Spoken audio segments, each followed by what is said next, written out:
A mock scrape is one of the best, and I'm guessing one of the easiest habitat improvements you can install on your property. And in this video, we're going to show you exactly how we create ours to give us opportunities at the local deer herd.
Almost every deer that walks down this deer trail and heads to the food source just behind the camera will be hitting this scrape all season long.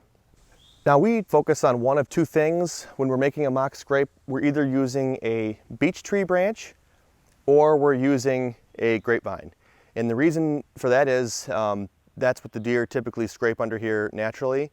Now, a couple things you want to make sure you're watching out for when you are using the grapevine for your mock scrape, and that's just that you are actually grabbing the grapevine for your mock scrape. On this property, there are 3 vines that are everywhere.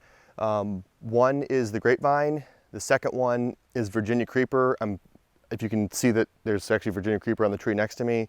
And the third is poison ivy, which is on a tree over there. Virginia creeper and poison ivy look similar, but the grapevine doesn't look anything like them. The grapevine will be hanging off the tree more, the poison ivy and the Virginia creeper will be clinging to the tree. And Virginia creeper has 5 leaves, poison ivy has 3 leaves. But if you see anything that's clinging to a tree, stay away from it. Make sure you're grabbing the brown grapevine that's detached from the tree. So for setting this grapevine mock scrape up, it's pretty simple. You're gonna only need a couple things. You're gonna need some type of a saw, whether that's a hand saw. I guess you could use a chainsaw. It's overkill, but you could use that. You're gonna need some sort of rope. I use paracord. So in Michigan, I just run down to Meyer. That's basically it. And then if you have a trail camera, a trail camera. But you don't need a trail camera. You just need rope and a saw and maybe a ladder, depending on how tall the tree is and how old it is.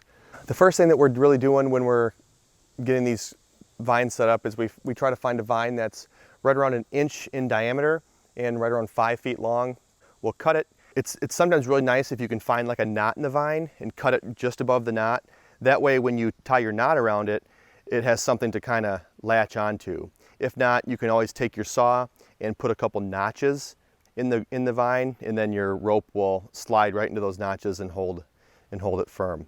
The second step in this process is just finding a spot for the mock scrape. You cannot put these anywhere. I was talking to someone and showing them videos of our bucks on mock scrapes, and they're like, holy cow, we don't even need food plots anymore. I'm just gonna hang a ton of mock scrapes. That's not how it works. One, you don't necessarily want to have a ton of these things all over the place. You can have a few on the same trail because then they're going to hit each one along the same trail. But if you start spreading these things all over the place, the movement is going to be so sporadic you're not going to know how to hunt these deer. The whole point of this stuff is to pattern the deer movement. And if you have a ton of mock scrapes everywhere, you're not going to know where to hunt. You want to put them on an already used deer trail, whether that's one you created yourself or the one that the deer are using naturally. This deer trail, if you can see behind me, is one the deer used naturally.